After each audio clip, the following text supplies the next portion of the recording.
ನಮಸ್ಕಾರ, ಇಂಡಿಯನ್ಸ್ ನ್ಯೂಸ್ಗೆ ಸ್ವಾಗತ. ನಾನು ಮನೋಜ್ ಕಬ್ಬಲ್ಲಿ. ನಮ್ಮ ಜೊತೆ ಅರವಿಂದ್ ಶರ್ಮಾ, ಸಾಮಾಜಿಕ ಹೋರಾಟಗಾರರಿದ್ದಾರೆ. ಸರ್, ಮೊದಲನೇದಾಗಿ ನಮಸ್ಕಾರ ನಿಮಗೆ. ನಮಸ್ತೆ ಸರ್, ಇತ್ತೀಚಿನ ದಿನಗಳಲ್ಲಿ ಮೈಸೂರು ಭಾಗದಲ್ಲಿ ಯಥೇಚ್ಛವಾಗಿ ಭೂಮಾಫಿಯಾ ನಡೀತೆ. ಇದರ ಬಗ್ಗೆ ನಿಮ್ಮ ಅನಿಸಿಕೆ ಏನು ಸರ್?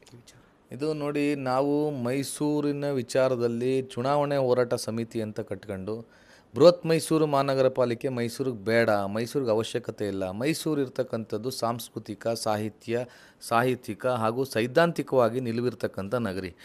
ಇಲ್ಲಿ ಜನಗಳು ಆರಾಮಾಗಿರಬೇಕು, BP ಶುಗರ್ ಬರ್ದಲ್ನೇ ಆರೋಗ್ಯವಾಗಿರಬೇಕು, ಯಥೇಚ್ಛವಾಗಿ ದುಡ್ಡು ಸಂಪಾದನೆ ಮಾಡಿ ಬರಬಾರದು ರೋಗ ಬಂದ್ಬಿಟ್ಟು ಸಾಯೋದಕ್ಕಿಂತ ನೆಮ್ಮದಿಯಾಗಿರಬೇಕು ಅಂತ ಮಾಡ್ಕೊಂಡಿರ್ತಕ್ಕಂಥ ಒಂದು ಊರು ಇದು. ರಿಟೈರ್ಡ್ಮೆಂಟ್ ಪೀಪಲ್ಸ್ಗಳು ಬಂದಿರತಕ್ಕಂಥ ಊರು. ರಾಜ ಮಹಾರಾಜರು ಕಾಲದಿಂದನೂ ಒಳ್ಳೊಳ್ಳೆ ಸಾಹಿತ್ಯಿಕವಾದಂಥ ಚಟುವಟಿಕೆಗಳನ್ನು ನಡೆಸ್ಕೊಂಡು ಬಂದಿರತಕ್ಕಂಥ ಊರು. ಒಳ್ಳೆ ಸಾಂಸ್ಕೃತಿಕ ಶ್ರೀಮಂತಿಕೆ ಇದೆ. ನಾವು ಈಗಲೂ ಕೂಡ ಅದನ್ನೇ ವಾದ ಮಾಡ್ತೀವಿ, ಮೈಸೂರಿನ ರಿಯಲ್ ಎಸ್ಟೇಟ್ ಮಾಫಿಯಾ, ಭೂ ಮಾಫಿಯಾದವ್ರಿಗೆ ಕೈ ಕೊಡಬೇಡಿ ಅಂತ. ಇದಕ್ಕೆ ಹಲವಾರು ತಾಜಾ ಉದಾಹರಣೆಗಳಿದೆ ನೋಡಿ.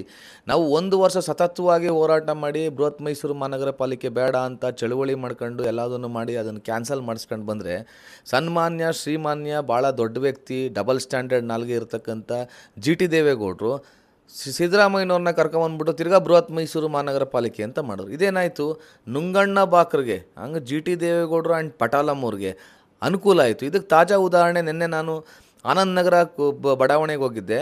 ಹೌಸಿಂಗ್ ಕೋಆಪ್ರೇಟಿವ್ ಇರ್ತಕ್ಕಂಥ ಜಾಗ ಮೊದಲು 2003ರಲ್ಲಿ ಹೌಸಿಂಗ್ ಕೋಆಪ್ರೇಟಿವ್ ಸೊಸೈಟಿನಲ್ಲಿ ಆ ಜಾಗವನ್ನು ಪಾರ್ಕ್ ಆಗಿಬಿಟ್ಟಿದ್ದಾರೆ. ಪಾರ್ಕ್ ಆಗಿಬಿಟ್ಟು 4 ಎಕರೆ ಟೋಟಲ್ ಎಂಟೈರ್ ಬೌಂಡ್ರಿ 4 ಎಕರೆ ಪಾರ್ಕಲ್ಲಿ ಬಿಟ್ಟಿರ್ಬೇಕಾರೆ ಪ್ರಿವ್ಯೂ ಅಂದರೆ ಹಿಂದಿನಲ್ಲಿ ಒಂದು ಪ್ಲ್ಯಾನ್ ಮಾಡ್ಕೊಂಡಿದೆ 2000 ಇಸ್ವಿನಲ್ಲಿ. ಯಾವತ್ತು ಮಾಡಿಫೈ ಪ್ಲ್ಯಾನು ಆಫ್ಟರ್ ಆಗಬೇಕು, ಪ್ರೀವಿಯಸ್ ಆಗಬಾರ್ದು. ಹಿಂದೆ ಮಾಡಿಫೈ ಪ್ಲ್ಯಾನ್ ಮಾಡ್ಕೊಂಡಿದ್ದೀವಿ, ಆಡೆಡ್ ಮಾಡ್ಕೊಂಡಿದ್ದೀವಿ ಅಂತ 532 ಸೈಟ್ಗೆ 532 ಸೈಟೇ ತೋರಿಸ್ಕೊಂಡು 4 ಎಕರೆ ಪಾರ್ಕೇ ತೋರಿಸ್ಕೊಂಡು, ಒಂದು ಪಾರ್ಕ್ ಕಮ್ಮಿ ಆಗಬೇಕು, ಪಾರ್ಕ್ ಇಲ್ಲ ಅಂದಮೇಲೆ ಸೈಟ್ ಜಾಸ್ತಿ ಆಗಬೇಕು, ಸೈಟ್ ಇಲ್ಲ ಅಂದಮೇಲೆ ಇವರು ಅಲ್ಲೇನು ಮಾಡಿದ್ದಾರೆ, ಮಂಜೂರಾತಿ ಪತ್ರವನ್ನು ಯಾರ್ದೋ ಹೆಸರು ಕೊಟ್ಕೊಂಡು ನೋಡಿ, ಯಾರೂ ಬಂಡವಾಳ ಹಾಕಿರೋದಿಲ್ಲ ಇಂಥ ಇದಕ್ಕೆ. ಇವ್ರಿಗೆ ಗೊತ್ತಿರ್ತಿದ್ದು ಯಾವತ್ತಿದ್ರೂ ಸಮಸ್ಯೆ ಅಂತ, ಒಂದು ಏಟ್ ಹೊಡೆಯೋಣ ಬಿದ್ದರೆ ಬಿಡಲಿ ಅಂತ. ಇವರು ಮಂಜೂರಾತಿ ಪತ್ರ ಸೊಸೈಟಿಯಿಂದ ಕೊಟ್ಕೊಂಡು ಪಾರ್ಕ್ ಇಲ್ಲ ಅಂತ ತೋರಿಸ್ಕೊಂಡು ಮೂಡಾದವ್ರಿಗೆ ಕಣ್ಣೋರಿಸಿ CD ಪಟ್ಟಿ ರಿಲೀಸ್ ಮಾಡ್ಕೊಂಡು, ಅದಾದಮೇಲೆ ಒಂದು ಡೀಡ್ ಮಾಡ್ಕೊಂಡು, ಆ ಡೀಡು CD ಪಟ್ಟಿ ಮೇಲ್ಗಡೆ ತೊಗೊಂಡೋಗ್ಬಿಟ್ಟು ನಗರ ಪಾಲಿಕೆನಲ್ಲಿ ಈ ಖಾತಾ ಮಾಡ್ಕೊಂಬಿಟ್ಟು ದೊಡ್ಡ ಇವ್ರು ಏನೋ ನಾನು ಬಡವ್ರಿಗೇನೋ ಅನ್ಯಾಯ ಆಗ್ಬಿಟ್ಟಿದೆ ಅಂತ ಸೃಷ್ಟಿ ಮಾಡೋವಂಥ ಕೆಲಸಗಳನ್ನ ಮಾಡ್ತಾಯಿದ್ದಾರೆ. ಇಂಥ ಹಲವಾರು ವಿಚಾರಗಳು ನೋಡಿ. ರಾಮನಹಳ್ಳಿನಲ್ಲಿ ಅಕ್ರಮವಾಗಿ ಸರ್ಕಾರಿ ಜಮೀನು, ಅದು ರಾಜ್ಯಪಾಲರಲ್ಲಿ ಇರ್ತಕ್ಕಂಥ ಜಮೀನು, RTCನಲ್ಲಿ ಕೂತಿಲ್ಲ ಅಂತ ಅದೊಂದನ್ನೇ ಇಟ್ಕೊಂಡು ಇವರು 2-3 ಜನಕ್ಕೆ ಪರಭಾರೆ ಮಾಡೋದು, GPA ಮಾಡ್ಕೊಂಡು, ಇಂಥ ಹಲವಾರು ಚಟುವಟಿಕೆಗಳು ನೋಡಿ. ಮೂಡಾದಲ್ಲಿ ಹೆಂಗಾಗಿದೆ 50-50 ಅನುಪಾತ. ಈಗ ನೋಡಿ, ನಾನೊಬ್ಬ ಕಾಳೇಗೌಡನೋ ನಾಗೇಗೌಡನೋ ಇನ್ನೊಬ್ಬನೋ ಏನೋ ಇದ್ದೆ ಅಂತ ತಿಳ್ಕೊಂಡು ನಾನು ಅನಕ್ಷರಸ್ಥ ಅಂತ ಗೊತ್ತಾಯಿತು. ನಾನೊಂದು 5 ಎಕರೆನೋ 10 ಎಕರೆನೋ ಲ್ಯಾಂಡ್ ಅಕ್ವೈಷನ್ ಆಗಿತ್ತು. ನನಗೆ 50-50 ಅನುಪಾತದಲ್ಲಿ BJP ಸರ್ಕಾರ ಬಂದಾಗ ಕೊಡಬೇಕು ಅಂತ ಅಮೆಂಡ್ಮೆಂಟ್ ಆಗಿದ್ದೀನಿ. ನಟೇಶು ದಿನೇಶ್ ಅಂತ ಕಳ್ಳ ವ್ಯಕ್ತಿಗಳು, ನಾನು ಸತ್ತೋಗಿದ್ದೀನೋ ಇಲ್ಲಾಂದರೆ ನನ್ನ ಮಕ್ಕಳ ಹೆಸರಲ್ಲಿ ಪೌತಿಕಾತ ಆಗಿದೆಯೋ ಅದೆಲ್ಲದನ್ನು ಸರ್ಚ್ ಮಾಡ್ಕೊಂಡು ನನಗೆ ಒಂದು ಸೈಟನ್ನು ನನಗೆ ಮೊದಲೇ ಕೊಟ್ಟಿದ್ರೆ ಪರಿಹಾರವಾಗಿ ನನ್ನ ಹೆಸರಲ್ಲೇ ಇನ್ನೂ ಒಂದು 50-50 ಅನುಪಾತದಲ್ಲಿ ತಗೊಂಡು ಮೈಸೂರನ್ನ ಲೂಟಿ ಮಾಡಿ ಎನ್ಫೋರ್ಸ್ಮೆಂಟ್ ಡೈರೆಕ್ಟ್ರು ಬಂದು ಮೈಸೂರಿಗೆ ಇವ್ರಿಗೆ ಬಟ್ಟೆ ಬಿಚ್ಚಾಕ್ಬಿಟ್ಟೋದ್ರು. ಈ ಬೇವರ್ಸಿಗಳಿಗೆ ಬಟ್ಟೆ ಬಿಚ್ಚಾಕ್ಬಿಟ್ಟೋದ್ರು. ನಾಚಿಕೆಯ ಮಾನ ಮರ್ಯಾದೆ ಏನಿಲ್ಲ. ಈಗ ನನಗೆ ನೋಡಿ, ನಾವು ನೀವೆಲ್ಲ ಸ್ವಾಭಿಮಾನಿಗಳು, ಅಂದ್ಬಿಟ್ರೆ ಸಾಕು ನಮ್ಮ ಮರ್ಯಾದೆ ಹೋಗುತ್ತೆ ಅಂತೀವಿ. ರಿಯಲ್ ಎಸ್ಟೇಟ್ ಮಾಫಿಯಾದಲ್ಲಿರ್ತಕ್ಕಂಥವ್ರಿಗೆ ಸ್ವಾಭಿಮಾನ ಎಲ್ಲ ಏನಿಲ್ಲ.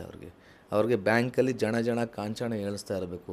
ದುಡ್ಡು ಅವ್ರಿಗೆ ಹೆಂಗೆ ಬರಬೇಕು, ಭೂಮಿಯಿಂದ ದುಡ್ಡು ಬರ್ತಾರೆ. ಯಾರ ಮನೆ ಹೆಂಗಾರ ಎಕ್ಕುಟ್ಟೋಗ್ಬಿಡ್ಲಿ. ಇದು ಆಗೋದಕ್ಕೆ ಬೃಹತ್ ಮೈಸೂರು ಮಹಾನಗರ ಪಾಲಿಕೆ ಮಾಡಿರ್ತಕ್ಕಂಥ ನಂಬರ್ 1 ಅಕ್ಯೂಸ್ಡ್ GT ದೇವೇಗೌಡರು ಹಾಗೂ ಮೈಸೂರು ಜಿಲ್ಲಾಧಿಕಾರಿಗಳು ರೆಡ್ಡಿಗಳ ಪ್ರಾಪರ್ಟಿ ಎಲ್ಲ ಐಪಾಗುತ್ತೆ ಅಂತ ಜಿಲ್ಲಾಧಿಕಾರಿಗಳು ಅದನ್ನು ಪರ್ಸ್ನಲ್ ಆಗಿ ತಗೊಂಡು ಒಂದಷ್ಟು ಮೈಸೂರು ಭಾಗದಲ್ಲಿ ಭೂಮಾಫಿಯಾ ಕೈವಾಡ ಯಾರಿದ್ದಾರೆ ಅಂತ ಅನಿಸ್ತದೆ ನಿಮಗೆ? ಭೂಮಾಫಿಯಾ ಕೈವಾಡ ನೇರ ಆರೋಪ ಮಾಡ್ತೀನಿ GT ದೇವೇಗೌಡರು ಹಾಗೂ ಮೈಸೂರಿನ ಜಿಲ್ಲಾಧಿಕಾರಿ. ನೋಡಿ, ಪ್ರೊಫೆಸರ್ ನಂಜುಂಡಸ್ವಾಮಿ ಏನು ಹೇಳ್ತಾರೆ ಅಂತ, ರೈತ ಚಳುವಳಿಗಾರರು, ದಕ್ಷಿಣ ಭಾರತಕ್ಕೆ ದೊಡ್ಡ ರೈತ ಚಳುವಳಿಗಾರರು, ಯಾರನ್ನ DC ಮೊದಲನೇ ಕೂಲಿ ಅಂತಾರೆ. ಈಗ ಬಂದಿರೋದು ಕೂಲಿಗೆ ಕಣಯ್ಯ, ನೀನು ಕೂಲಿ ಮಾಡ್ಕೊಂಡು ಹೋಗು. ಅದು ಬಿಟ್ಬಿಟ್ಟು ಲೂಟಿ ಮಾಡ್ಕೊಂಡು ವಸೂಲಿ ಮಾಡ್ಕೊಂಡು ಹೋಗೋದಕ್ಕೆ ಇರೋದು ಮೈಸೂರಿನ ಹಾಳು ಮಾಡೋದ್ರಲ್ಲಿ ದೊಡ್ಡ ಪಾತ್ರ ಇರ್ತಕ್ಕಂಥದ್ದು. ಇಂಟ್ರೆಸ್ಟ್ ಇಟ್ಕೊಂಡು ಭೂಮಾಫಿಯಾದವ್ರ ಕೈ ಕೊಟ್ಟು ಸಾಹಿತ್ಯಿಕ ಸಾಂಸ್ಕೃತಿಕ ಚಟುವಟಿಕೆಗಳನ್ನು ಬಿಟ್ಟು ಮೈಸೂರು ನೋಡಿ ಸುಂದರವಾಗಿದೆ, ಒಳ್ಳೊಳ್ಳೆ ವಾತಾವರಣ ಇದೆ, ಒಳ್ಳೆ ಬೆಟ್ಟ ಗುಡ್ಡಗಳಿದ್ದಾವೆ, ಒಳ್ಳೆ ಝೂ ಇದೆ, ಸಾಂಸ್ಕೃತಿಕ ಶ್ರೀಮಂತಿಕೆ, ದಸರಾ ಇದೆ. ಇದನ್ನು ನೋಡ್ಕೊಂಡು ಜನಗಳು 4-5 ತಿಂಗಳು ಬಂದು ಇನ್ವೆಸ್ಟ್ಮೆಂಟ್ ಮಾಡಿ ಹೋದರೆ ಸಾಕು. ನಮಗೆ ಇನ್ನು 9 ತಿಂಗಳು ನೆಮ್ಮದಿಯಾಗಿರ್ಬೋದು. ಬರೀ ಪ್ರವಾಸೋದ್ಯಮ ತಾಣ ಮಾಡಬೇಕು ಹೊರತು ಮೈಸೂರನ್ನು ಈಗ ನೋಡಿ ಹೆಂಗೆ ಇವರು ಮೈಸೂರನ್ನು ಭೂಮಾಫಿಯಾ ಮಾಡಿಬಿಟ್ಟಾದ್ಮೇಲೆ ಇನ್ವೆಸ್ಟ್ಮೆಂಟ್ ಮಾಡಾದ್ಮೇಲೆ ಇಲ್ಲಿ ಏನು ಫೆಸಿಲಿಟಿ ಕೊಡೋಕ್ಕಾಗುತ್ತೆ? 1 ಟರ್ಮಿನಲ್ಲು, 2 ಫ್ಲೈಟು, ಆಯಿತಾ, 1 ರನ್ವೇ ಇದೆ, IT BT ಇಲ್ಲ, ಗಾರ್ಮೆಂಟ್ಸ್ ಇಲ್ಲ, ಏನಿಲ್ಲ. ಈಗ ಕೇಂದ್ರ ಸರ್ಕಾರ ಏನು ಹೇಳುತ್ತೆ, ವಿಮಾನ ಕೊಡಬೇಕು ಅಂದರೆ ನೀನು ಗಾರ್ಮೆಂಟ್ಸ್ ತಗೋಬಾ ಅನ್ನುತ್ತೆ, IT BT ತಗೋಬಾ ಅನ್ನುತ್ತೆ. IT BT ಅವ್ರು ಏನು ಮಾಡ್ತಾರೆ, ನೀವು ವಿಮಾನ ತಗೋಬಾ, ನನಗೆ ನೀನು ಮದುವೆ ಆಗೋ ತನಕ ಬಿಡೋ ತನಕ ಮದುವೆ ಆಗಲ್ಲ, ಆಯಿತಾ.